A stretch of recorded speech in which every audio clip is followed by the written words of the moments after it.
everybody, welcome to my channel, Women of Color and Menopause. I am Carl Alexander and I am in menopause. Yo!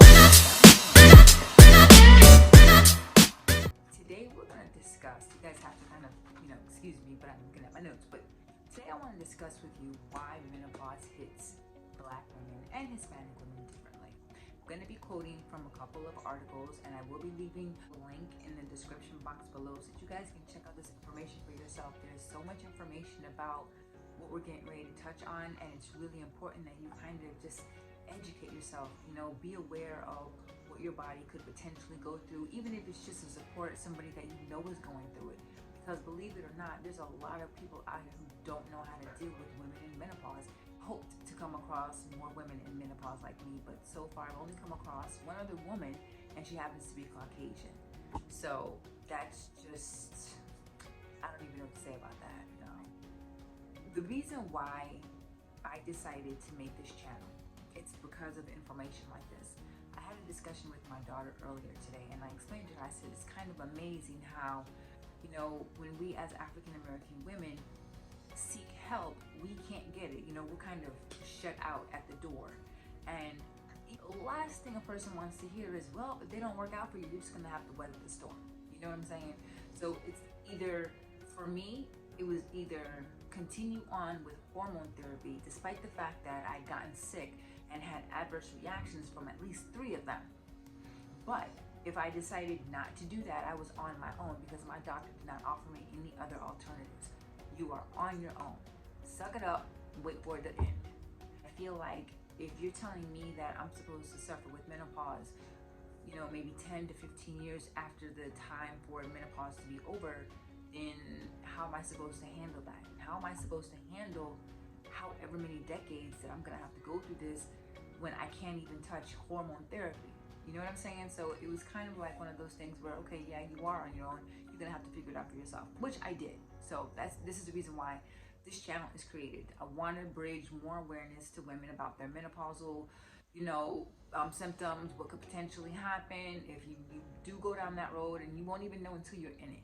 But if you happen to be one of those women who are suffering with severe symptoms, trust me, you want the information here, okay? Even the women that aren't suffering really bad, it's just good to know, because it's not like symptoms just happen right away. It's a gradual process. I've been in menopause for what, 3? So there's this one article that I read from the National Library of Medicine, completely fell on this by accident, but it kind of got the ball rolling on my whole journey on menopause awareness. Once I read this article, I must have come across 3 other articles from 3 different apps with the same information about women of color and menopause, and how it's so under-recognized. It really, really is. And we get swept under the rug, like we don't matter, and our symptoms go undiagnosed. It causes more stress on your body, it's more stress on your mind, then you have stress in your relationship. Like it's unnecessary stress. National Library of Medicine, SWAN is one of the largest and most ethnically diverse longitudinal studies of the menopausal transition. They did a 10-year study, used over 3,000 women, 5 different ethnic backgrounds. Okay, they did their homework. Psychological factor most consistently associated with the hot flashes is anxiety, an association that has been observed in SWAN and other studies. Multiple other social and psychological factors have been associated with an increased likelihood of EMS. Child abuse and neglect. Children who were hurt as a child or felt abandoned will more likely turn to the streets, and it's all temptations, than a child who felt loved. I mean, it kind of just makes more sense, right? So basically this is how I looked at it. If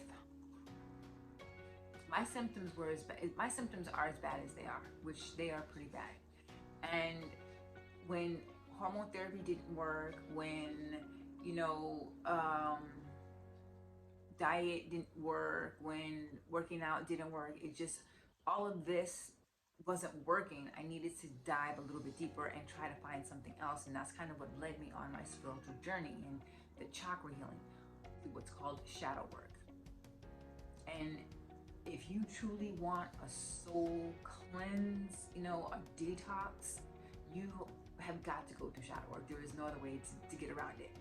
And it helped me tremendously to unblock a lot of things that I didn't even know were blocking me, so that I could actually face them, which I had to do if I wanted to move on, and deal with the feelings, painful or not. Just get stronger from that point. Stop feeling so weak so weak to the point where I can't even acknowledge my own feelings. And that's what I did. And eventually things started to fall into place. And now here I am, a year later, after 3 years of going through a spiritual journey, finally saying, yes, I think I'm out of it. I mean, you'll always probably be on a spiritual journey, but the start of it is probably the hardest, and it does take a while. It's not a few months, it's not gonna be in a couple of days. It takes as long as it takes, I promise you. But you'll know when you're finally saying, okay, I'm good, okay, I get it, I see it. Because it's a wonderful feeling. It's about loving yourself all over again. All right, anyway, let me get back to that. Another important socio-demographic risk factor for VMS is low socioeconomic position. What does low socioeconomic position mean? Okay, it's a way of describing people based on their education, income, and type of job. Socioeconomic status is usually described as low, medium, and high. People with a lower socioeconomic status usually have less access to financial education, social and health resources than those with a higher social status. So basically, if you're broke, you're screwed. That's it. That's the only way to say it. The National Cancer Institute provided that definition, so the link will be in the description below. But yeah, I was like, wait, so because I'm broke, I got to suffer for how many decades? Oh no, we're not doing that. Okay, so basically, women who are in lower socioeconomic positions, including women with lower educational attainment, lower income, or whose endorsed difficulty for basics, are more likely to report VMS relative to their socioeconomic position counterparts. So if you're black and broke, your counterpart that's probably got a PhD or an MBA, went to college, has a fantastic life, is probably going to have minimal to no symptoms. But the thing is, what do you do when you can't come out of the situation that you're in, or the environment that you're in? How do you cope with your life as a woman who lives in poverty? So because you have no money, you don't even really have an education, that means that your body and you have to suffer as a human being. I feel like women of color in low environmental situations, such as myself, wouldn't go to the extreme to look for natural alternatives. And they probably think that about a lot of us women out here. And I need to put a stop to that, because we're not stupid. We're not a stupid race by any means. And it's crazy that in order for us to be able to live like human beings, we gotta search around the world and back to get the answers that we need, just to be able to live our life in peace. Okay. So anyway, lower socioeconomic position is associated with smoking, higher BMI, higher perceived stress, and higher negative effect, and is concentrated among certain minority, racial, ethnic groups. Just throwing that out there. There was even an article written in the Washington Post by a Sarah Vander Schaaf, and it was, I think, uploaded 3/6 of last year. The link to the article will also be below, just so you know. But she hit the nail right on the head as to why women of color are affected more, and I'm a prime example of that. And why you must learn how to fight against the system that is trying its darndest to keep us women of color down. Which is what society fails to realize, is that once you elevate your mind, you already superseding them. Our body, it's just a vessel. It's a portal. There's really not much that we can do except take care of it while we're here. But our thought process, they can never touch. They can never take that.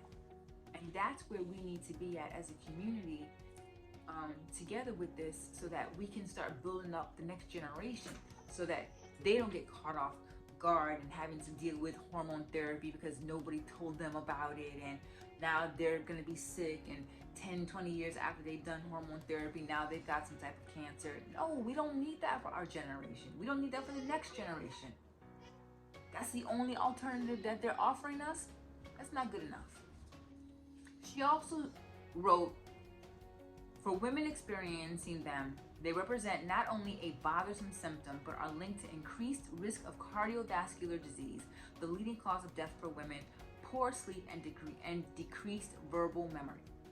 This increased risk comes at midlife, when Lewis said Black women already face chronic stress from another important risk factor linked to cardiovascular health: discrimination. Now, ladies, if we don't speak up, the medical field will continue to ignore our voices. Speak up, let them know how you're feeling, and take back control of your life.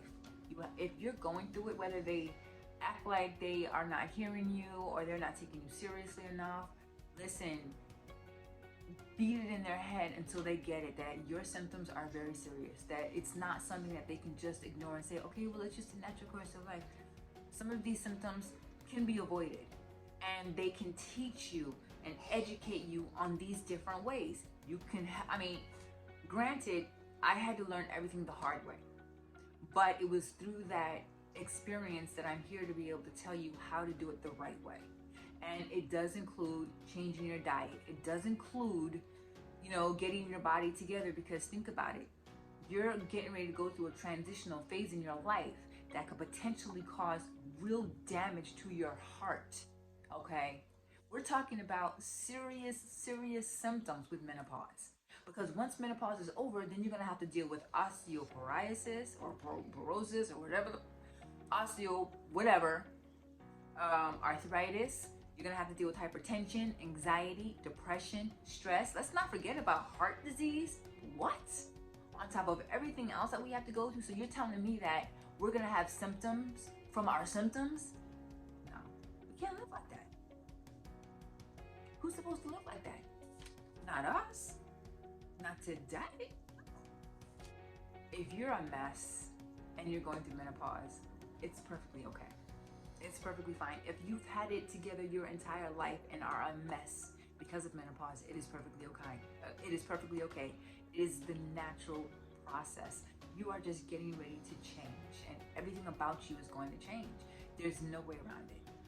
But you don't have to suffer with it. You can take back control of your life. You just have to be willing to look deep inside of yourself. You have to be willing to just go hard. And I'm talking about a personal hard, not, you don't have any support from your family or your friends. It's not that kind of party. This is literally between you and God. That's it.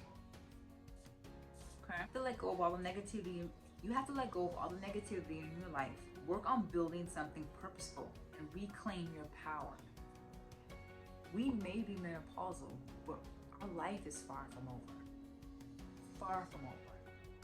And when you become empowered through your menopause, you're going to be able to do anything you want, because I tell you, this is probably the best and worst experience of my life. So anyway, I hope you guys enjoyed my video. I hope that you guys got some information from it. Check out the articles. It is important for you to educate yourself.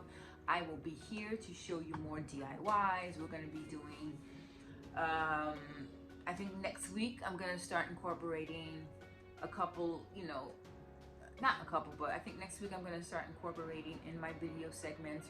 I'm going to be teaching basic techniques on fitness, nothing too crazy, something that a person who's just starting out will be able to follow. Won't be that hard, but it's important because I have like I said, when I go through my episodes, when I'm literally like going through my symptoms, everything hurts.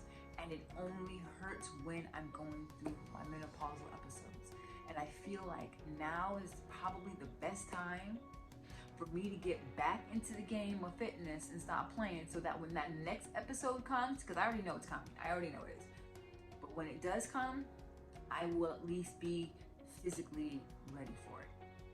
You know, it is what it is. But it's Carla Alexandra. Much love for you guys. Don't forget to share my video with anybody out here that you know might be menopausing or could use a little bit of help or insight, or just need somebody to hang out with. I'm your girl. Talk to you later.